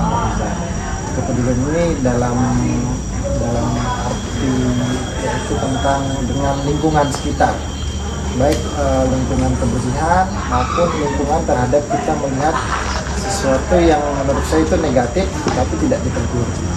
Lebih ke kepedulian. Berarti kita catat dulu nih Pak Indra ya, fokus kita hari ini adalah kepedulian. Nah sebelum kita lanjut, kita punya waktu nih Pak Indra sekitar 20 menit ya, atau lebih sedikit boleh Pak ya. Nah kita maksimal 30 menit nih, nah, supaya nanti waktu kita juga lebih efisien. Baik, terkait dengan kepedulian, apa sih sebenarnya yang membuat Pak Indra sangat memikirkan tentang ini? Apakah ada kejadian-kejadian ataukah ada hal-hal yang membuat sesuatu menjadi ini harus berubah nih? Jadi di sini saya mengambil ada lebih dari satu contoh Pak Rizal ya. Yang pertama adalah kepedulian individual, baik dari guru maupun TU dan juga murid kita Pak Rizal, yaitu dalam kepedulian tentang kebersihan lingkungan, termasuk juga membawa atau tidak membuang sampah pada tempatnya. Nah kemudian ketika mereka melihat sampah itu mereka tidak peduli untuk mengambilnya, padahal itu sampah ada di depan mereka, termasuk rekam sejawat kita sendiri Pak Rizal. Nah kenapa saya berkata seperti itu? Sekolah kita ini kan sudah sekolah adiwiyata nasional Pak Rizal ya, juara 2 di tahun 2012. Nah kenapa kita tidak peduli lagi dengan itu, padahal itu hal kecil, itu hal ringan gitu Pak Rizal. Nah, kemudian yang berikutnya adalah tentang kepedulian tentang tata tertib. Tata tertib sekolah itu menurut saya harus seseorang itu mempunyai jiwa peduli. Kenapa? Ketika siswa atau murid tidak mempunyai jiwa peduli, maka dia tidak akan peduli dengan peraturan yang ada. Contoh realnya adalah tentang penggunaan sandal di sekolah. Jadi fenomena dalam 2-3 bulan terakhir ini adalah fenomena sandal berjalan bagi saya. Di lorong-lorong, di kelas, murid-murid kita dengan bebas menggunakan sandal. Dia tidak peduli dengan aturan. Ada juga tidak kepedulian di tingkat oleh rekan sejawat yang tidak mengukur hal itu, Pak Rizal. Nah itu menurut saya perlu dibangkit. Baik, saya catat nih Pak, dua poin penting kita nih ya, yaitu tentang lingkungan dan tata tertib ya. Kemudian juga dari sudut pandang baik tenaga pendidikan atau pendidik, juga dari peserta didik ya Pak Hendra ya. Betul begitu Pak Hendra? Baik. Kalau dilihat dari prosesnya Pak Hendra, kalau kita lihat kan dari manajemen sebenarnya sudah mengarahkan, kemudian bahasa Jawa ngoyak-ngoyak nih, supaya kebersihan terjaga, tata tertib terjaga gitu. Nah sementara banyak kasus-kasus yang kita tuh. Menurut Pak Hendra nih, kapasitas hari ini kalau diskalakan 1-10 baik di lingkungan maupun tata tertib ini di posisi mana nih Pak Hendra? Kalau bagi saya pribadi nilainya masih di antara rentan 4-5 Pak Rizal ya. 4-5. Karena memang masih sangat kurang sekali Pak Rizal menurut saya pribadi Pak Rizal. Ada sisi upaya Pak Hendra meningkatkan 4-5 ini ke posisi berapa begitu? Pasti Pak Rizal, untuk upaya peningkatan pastinya kita sebagai pemimpin pembelajaran, sebagai guru pasti ingin meningkatkan rasa peduli tersebut step by step atau langkah demi langkahnya. Ya, kita pengennya perfect 10 menjadi budaya Pak Rizal ya. Betul. Namun kan itu perlu waktu. Saat ini ya naik 1 poin, 2 poin itu sudah sangat senang sekali Pak. Artinya ada perubahan menuju ke arah yang lebih baik lagi. Betul. Ada nggak hambatan kendala yang Pak Hendra alami sampai saat ini? Hambatan pasti banyak, kendala pasti banyak Pak Rizal. Yang pertama misalnya dari kebersihan tadi Pak Rizal. Hambatannya adalah yang pertama tidak berdirinya petugas kebersihan kita terhadap sampah-sampah tersebut. Itu adalah salah satu hambatan karena tidak sesuai dengan membuangnya tidak sesuai dengan waktunya. Kemudian yang hambatan yang berikutnya adalah dari murid kita. Murid kita itu sudah tahu aturannya tidak boleh membawa misalnya minuman atau yang berasal dari bahan plastik atau botol ke dalam sekolah, namun masih tetap melanggar karena tidak mempedulikan aturan sekolah. Jadi dua hal ini saling terkait Pak Rizal, antara kebersihan dan juga peraturan di sekolah. Nah kemudian yang ketiga adalah dari rekan sejawat kita sendiri masih ada beberapa rekan sejawat yang bahasanya itu dengan seenaknya membawa minuman botol baik kopi, teh yang dari botol itu, sementara kepala sekolah tim manajemen sudah melarang itu. Bahkan kepala sekolah sendiri di bulan Agustus, saya ingat ketika upacara 17 Agustus beliau menyampaikan bahwa mulai 1 September kita launching tidak boleh lagi ada tempat sampah di sekolah. Nah hal ini justru saya melihat hampir 1 bulan ini menjadi bumerang. Bumerangnya apa Pak Rizal? Justru siswa kok semakin menjadi-jadi dengan misalnya membawa botol minuman atau sampah plastik lainnya, justru dia tidak membawa lagi sampah itu pulang ke rumahnya atau dibawa lagi, artinya tidak peduli dengan sampah itu, malah dibuang di dalam kelas. Saya sebagai tim Wakat Sarana juga ini Pak sering keliling, bahkan sampai malam. Saya keliling itu pernah terakhir saya ada rapor di Balikpapan, saya pulang setengah 8 mengantarkan bendera di sekolah. Saya mencoba keliling, ada sampah berserakan itu sampai bertumpuk itu Pak di dalam kelas. Kira-kira efektif tidak menurut Pak Hendra dengan peniadaan bak-bak sampah di depan-depan kelas ini? Kalau menurut Pak Hendra? Kalau menurut saya pribadi Pak Rizal, hal tersebut bisa efektif, bisa juga tidak.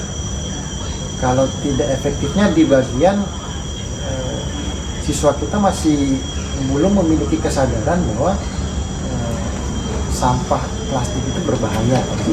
Sampah plastik itu kan sampah yang tidak bisa terurai. Nah, kemudian kalau saya bilang efektif, sebenarnya tujuan dari sekolah ingin mengurangi sampah supaya anak-anak itu mempunyai mindset, kalau aku bawa sampah plastik, aku nggak punya tempat sampah ini di sekolah gitu kan. Jadi aku nggak bawa. Sebenarnya lebih ke perubahan pola pikir saja. Pola pikir. Bagaimana kita mendoktrin, mengajak ya, bukan mendoktrin ya, mengajak bahwa belajarkan siswa sampah plastik itu tidak bagus gitu. Sampah-sampah apapun ketika kita tidak membuangnya pada tempatnya atau tidak menempatkan pada tempatnya, ya itu tidak baik gitu. Bahkan di sekolah kita kan ada proyek publik Pak Rizal ya, betul. yang mana itu merupakan tema dari hidup berkelanjutan, pemanfaatan limbah sampah. Jadi sebenarnya bisa dikatakan efektif, bisa juga tidak Pak Rizal. Jadi memang ini harus tetap perlu disosialisasikan terus ya Pak Indo ya, karena memang ketika saya juga berkeliling memang masih menemukan murid-murid kita yang membuang sampah sembarangan, baik di depan kelas, di belakang kelas, itu memang masih ada. Dan ini terkait dengan kendala-kendala ini Pak Indra, langkah-langkah teknis apa nih kalau dari sisi Pak Indra kan kebetulan di manajemen yang ngurusin sarana prasarana sekolah, langkah-langkah apa di teknis manajemen, kemudian bagaimana mengubah pola pikir si peserta didik ataupun rekan sejawat dari sisi mindset, apakah perlu dilaksanakan kegiatan atau apa menurut Pak Hendra ini bagaimana? Baik Pak Rizal, menurut saya langkah-langkah yang harus kita laksanakan pastinya tadi Pak Rizal ya, sosialisasi itu perlu. Kemudian sosialisasi itu juga pertama kita pasti ke rekan sejawat terlebih dahulu, terutama kenapa rekan sejawat? Karena mereka yang mendidik anak didik di sini, murid-murid di sini Pak Rizal. Mereka harus tahu dulu dan mereka harus mendukung visi misi dari sekolah. Kenapa? Karena hal tersebut kan bagian dari pembelajaran Pak Rizal ya. Kemudian saya ingin menambahkan tadi faktor lingkungan lainnya juga termasuk kantin itu perlu mendukung Pak Rizal. Kantin perlu mendukung program dari sekolah, visi misi dari sekolah, bahwasanya untuk melaksanakan sekolah bebas sampah ya mereka harus menjual makanan-makanan yang tidak mengandung sampah, misalnya makanan yang seperti bungkusan-bungkusan gitu Pak Rizal ya, mie, botol dan lain sebagainya. Kemudian dari murid sendiri perlu kita tanamkan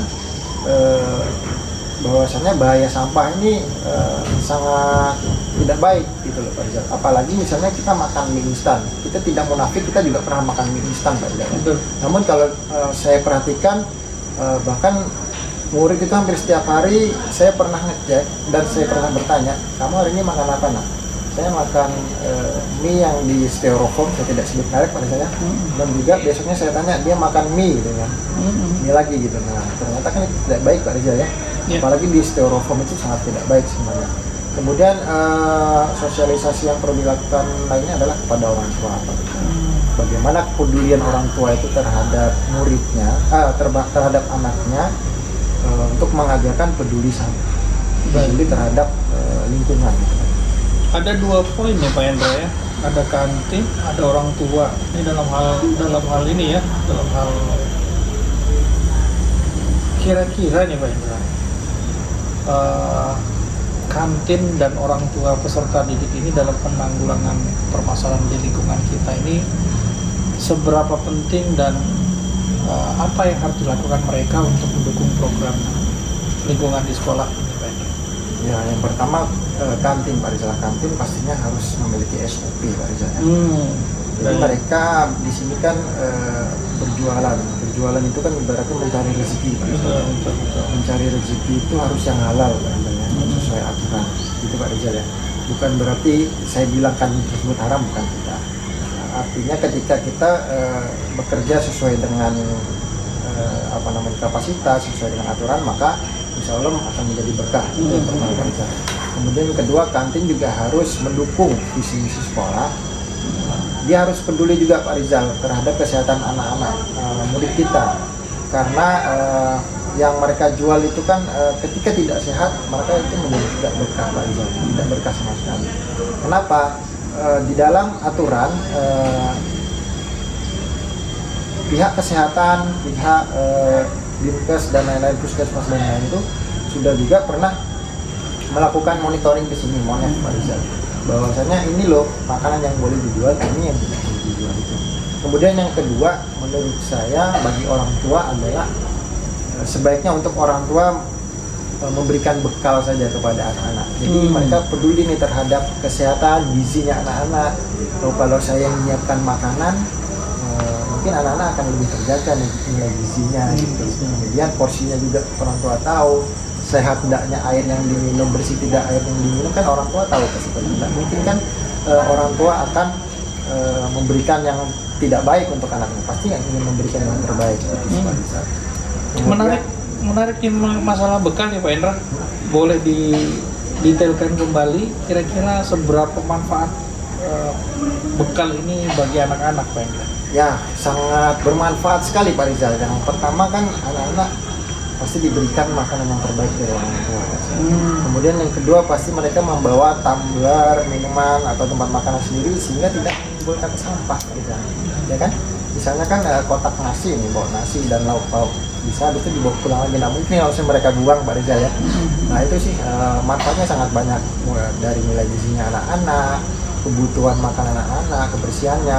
Kemudian untuk sekolah juga ada manfaatnya Pak Rizal. Jadi di sini menumbuhkan rasa peduli itu memang sulit Pak Rizal, tapi harus dilakukan terus-menerus. Seandainya nih bekal itu diadakan, maka ada nggak kemungkinan konflik dengan kantin? Karena terkait dengan permasalahan kantin juga kan lingkungan, kemudian bekal juga terkait ini. Jika ada konflik, solusinya gimana? Menurut saya tidak akan ada konflik sih Pak Rizal. Kenapa? Karena itu kan hak asasi orang masing-masing. Tidak mungkin kantin melarang, kamu nggak boleh bawa bekal. Aturannya dari mana kan tidak ada. Betul. Nah, artinya kan tidak merdeka. Mau sekolah di SMA 11 nggak merdeka nih. Pak, masa saya disuruh jajan makanannya harus di kantin, nggak boleh bawa dari rumah kan? Itu sih Pak Rizal. Jadi tidak ada konflik menurut saya. Ada fenomena di beberapa sekolah nih Pak Endra, mereka melakukan gelar makan pagi bersama gitu ya, dengan bekal yang mereka buat gitu ya, di orang tuanya tuh. Menurut Pak Endra, apakah itu juga bagian dari solusi untuk menghindari peserta didik kita ini dari perilaku yang tidak mendidik sampah-sampah itu Pak? Menurut saya tidak bisa menghilangkan, namun bisa mengurangi. Dan artinya setiap individu itu memiliki kebutuhan biologi masing-masing. Baik. Untuk membutuhkan energi dan tenaga itu beda-beda. Ada yang orang bisa makan 2 porsi sekaligus, ada yang 1 porsi sekaligus. Tapi sering. Tapi bagi dia yang misalnya dia peduli akan kesehatan, peduli akan kebersihan, dia tahu Pak Rizal memilah-milah. Bukan berarti saya tidak bilang kantin kita tidak bersih Pak Rizal ya. Namun cara penyajian mungkin masih belum standar Pak Rizal. Jadi itu sih. Jadi ada nilai plusnya itu bisa mengurangi sampah tadi Pak Rizal. Dengan siswa itu udah sarapan, nggak mungkin jadi istirahat pertama dia belanja. Jarang, maksudnya mengurangi ya Pak Rizal. Aku masih kenyang gitu. Tapi kalau dia udah nggak sarapan, pasti dia akan istirahat pertama belanja, istirahat kedua belanja, maka sampahnya akan semakin banyak. Tapi kalau misalnya dia sarapan duluan, minimal di istirahat pertama dia tidak menimbulkan sampah, tapi di istirahat kedua dia mungkin bisa. Baik. Ini terkait dengan rencana aksi nih Pak Endra ya. Kira-kira tadi ada bagian penting tuh, ada yang saya catat ya, SOP kemudian lain-lain. Kira-kira dari tim manajemen akan membuatkan SOP atau bagaimana? Oke Pak Rizal, dari tim manajemen sendiri dalam rencana aksi saya selaku di tim manajemen juga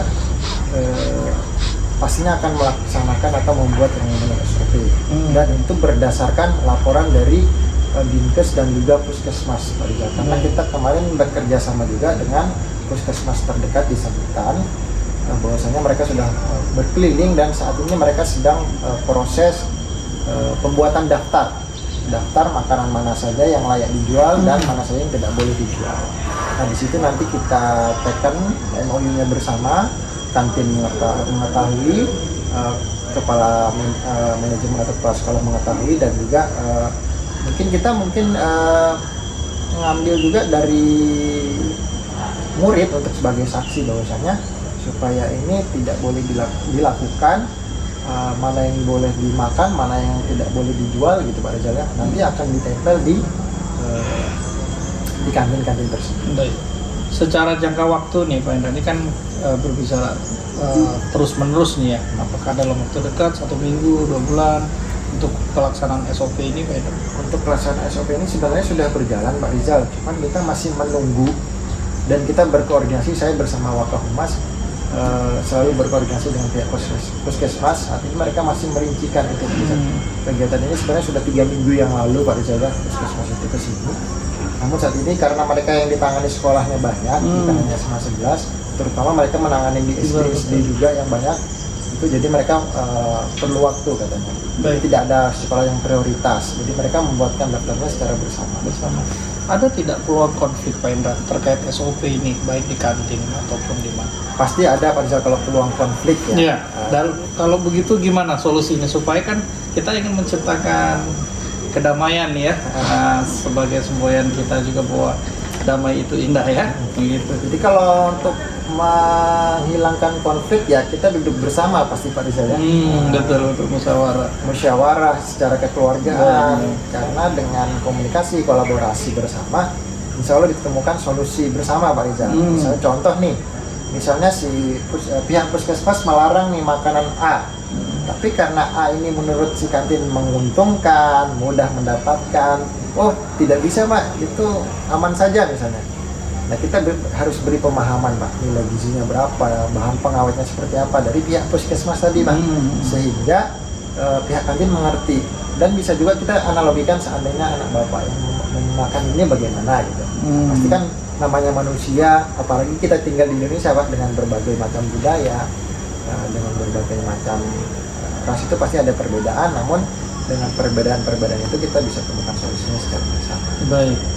Ada tidak surat perjanjian kerjasama atau bagaimana yang bisa diberikan sebagai bentuk komitmen kali ya? Surat perjanjian pasti ada Pak. Ada ya? Kita siapkan dalam waktu dekat ini. Kemarin juga sudah dibuat surat perjanjian yang pertama tentang penggunaan listrik, air juga sudah. Tinggal nanti yang dari puskesmas ini tentang pengadaan atau penjualan makanan mana apa yang boleh dan tidak boleh ya? Betul.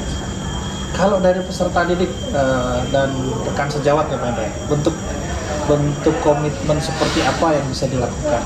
Kalau dari peserta didik sendiri, ya itu tadi Pak, tingkat kepedulian terhadap diri sendiri dulu, dan juga rekan sejawat ya. Kita ke murid dulu.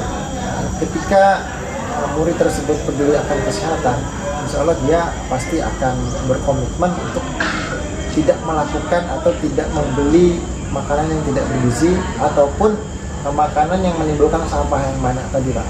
Ada langkah konkret Pak Indra untuk pembuatan komitmen di peserta didik? Untuk di pembuatan komitmen sendiri ya tadi Pak, salah satunya adalah kita menyadarkan bak sampah. Itu salah satunya. Nah kemudian murid ketika dia membawa sampah dari luar, maka dia harus membawa sampah itu kembali keluar. Gitu Pak.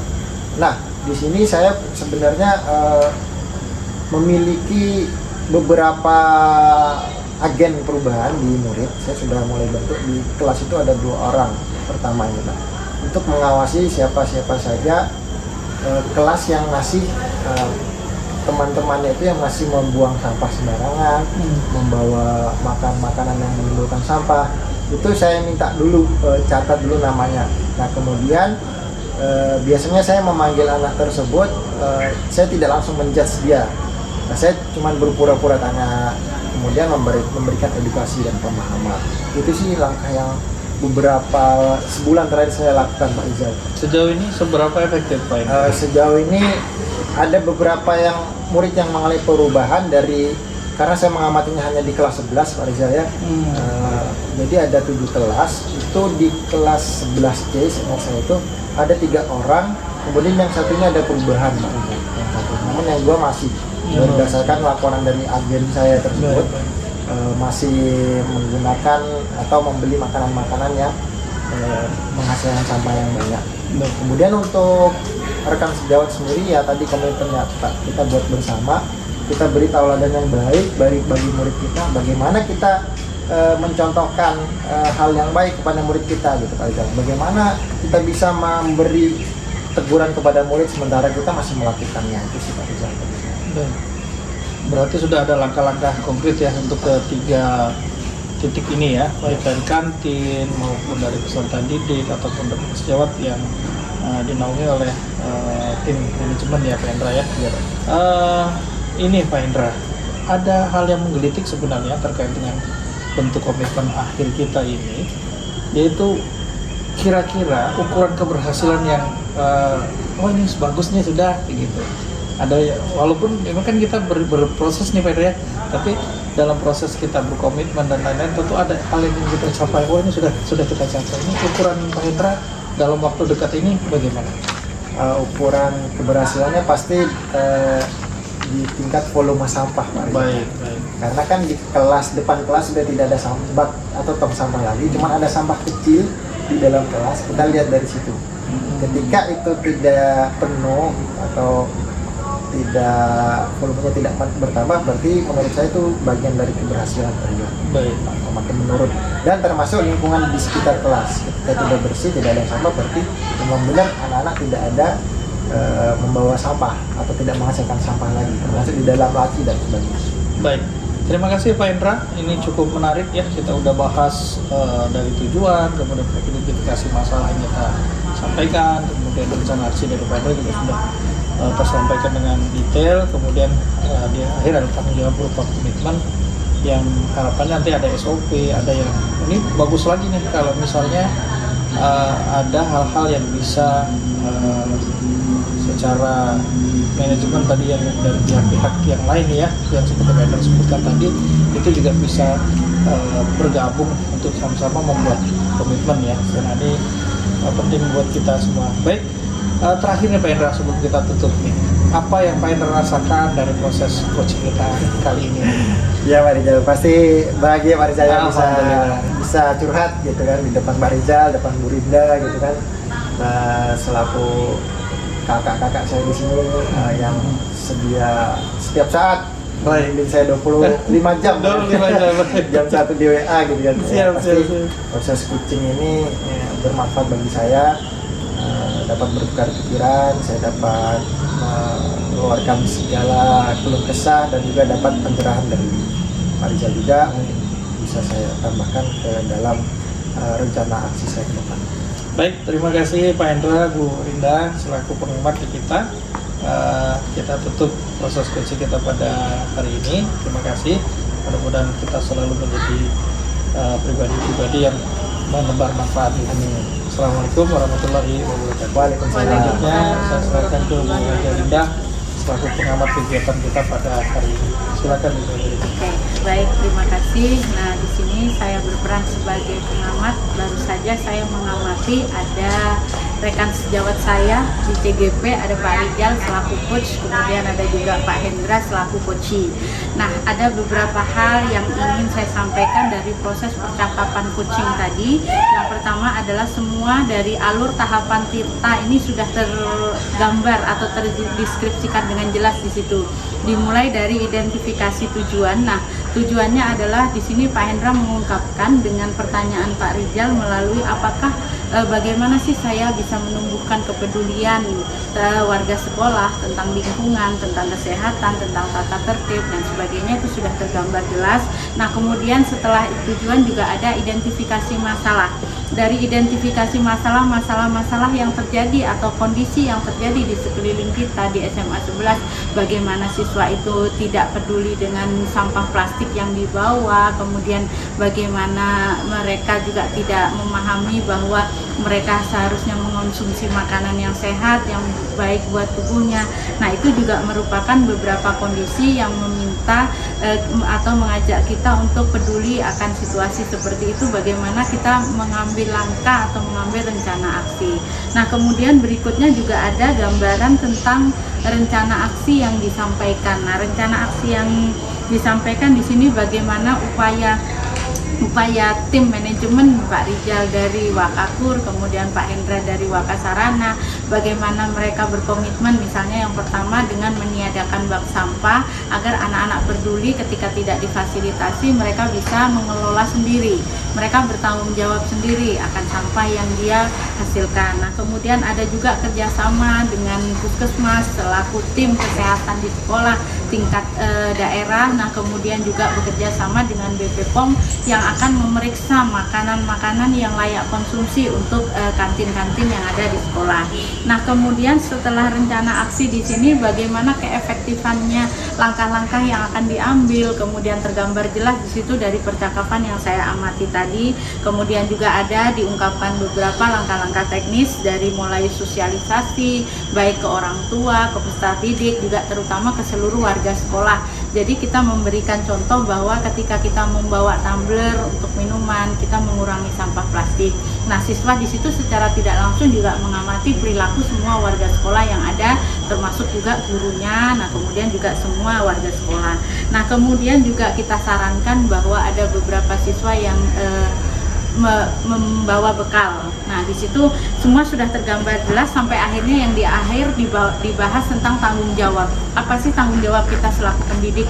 Bagaimana kita bisa mengusahakan bahwa anak-anak ini nanti peduli dengan tata tertib dan lingkungan, serta yang terakhir semuanya udah tergambar bagaimana perasaan itu diungkapkan setelah melakukan proses percakapan coaching ini, bahwa mereka bisa berdua, coach maupun coach sudah ada rasa kelegaan, sudah sharing pendapat di sini. Baik, mungkin itu pengamatan dari saya.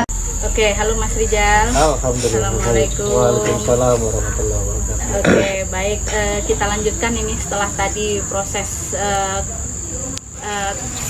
proses percakapan coaching antara Sampen dengan Pak Hendra, dan di sini saya berlaku atau berperan sebagai pengamat. Maka ini kita lanjutkan kegiatan kita pada tahap pasca observasi.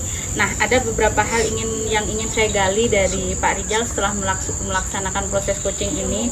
Yang pertama yaitu apakah di dalam coaching tadi Pak Rijal sudah melihat ada indikator dari pencapaian apa yang ingin dikembangkan di situ. Baik. Terima kasih Bu Haja Nindah. Jadi terkait pengembangan, saya menggunakan alur Tirta ya. Jadi saya sudah menyampaikan tentang tujuan, kemudian proses identifikasi, kemudian rencana aksi, dan juga pengambilan tanggung jawab. Ini sudah saya ambil dari Pak Hendra, saya gali, kemudian saya coba menggali dengan pertanyaan-pertanyaan lanjutan. Mudah-mudahan ini juga pertanyaan yang berbobot nih Pak Hendra ya, yang bisa menggali berbagai potensi yang ada. Nah, kemudian secara peningkatan keberhasilan, sebenarnya saya menemukan banyak hal-hal menarik ini Bu Rinda dari apa yang disampaikan Pak Hendra gitu. Ternyata ada solusi-solusi yang bisa dikembangkan oleh individu tanpa harus berpikir pada solusi-solusi yang ditawarkan oleh orang lain. Jadi kita sebagai makhluk individu ini juga bisa memberikan solusi terhadap permasalahan yang ada pada diri kita. Nah, proses coaching ini alhamdulillah berjalan menuju pengembangan itu. Oke, baik, terima kasih Pak Rijal. Sebenarnya dari penjelasan Pak Rijal tadi sudah mencakup nih analisis data yang Pak Rijal dapatkan dari coachingnya Pak Hendra tadi udah diungkapkan. Itu sebenarnya pertanyaan saya yang berikutnya, tapi nggak apa-apa, udah tercover, jadi kita lanjut yang berikutnya. Baik. Ya. Kan tadi ada 3 hal. Yang pertama indikator pencapaian, kemudian data-data yang sampai hasil dari misalnya belajar beberapa masalah dari Pak Hendra. Nah, itu udah tercover di situ. Maka untuk pertanyaan yang terakhir adalah kira-kira setelah melakukan proses coaching ini, kompetensi apa lagi yang ingin sampai kembangkan di sini agar coaching sampai nanti berikutnya bisa berjalan maksimal. Artinya gini, sampai bisa memahami apa sih yang kurang dan apa sih yang perlu saya tingkatkan. Ya, baik, saya lebih fokus kepada kemitraan ya Bu Haja Nindah. Jadi memang banyak nih ada kehadiran penuh dan lain-lain, tapi saya mau berfokus pada kemitraan. Jadi duduk sama rendah, berdiri sama tinggi begitu. Jadi tidak ada yang merasa unggul, tidak ada yang merasa rendah. Nah, sehingga ada keterbukaan psikologis untuk menyampaikan secara terbuka apapun permasalahan yang ada begitu. Dan ini tidak mudah bagi sebagian orang, sehingga memang perlu pembiasaan atau budaya secara berkelanjutan. Mungkin itu yang hari ini saya ingin kembangkan lebih dalam. Oke, intinya bagaimana kita meningkatkan kolaborasi Betul. dengan rekan sejawat maupun semua warga sekolah Pak Rijal ya. Oke, karena memang kita memahami bahwa Pak Rijal dan Pak Hendra di sini kan masuk di tim manajemen. Iya. Jadi otomatis bagaimana kita menggerakkan orang lain, otomatis itu berkaitan dengan kolaborasi yang baik dengan sesama rekan sejawat. Mungkin itu Pak Rijal Iya. ya untuk percakapan pasca observasi kita, dan harapannya adalah di berikutnya kucing ini kita bisa menerapkannya sesuai dengan aksi nyata pada rekan-rekan sejawat, pada siswa, bahkan mungkin pada pemangku kebijakan kalau memang itu diperlukan. Baik, terima kasih. Kita jumpa di lain waktu. Assalamualaikum warahmatullahi wabarakatuh. Waalaikumsalam warahmatullahi wabarakatuh.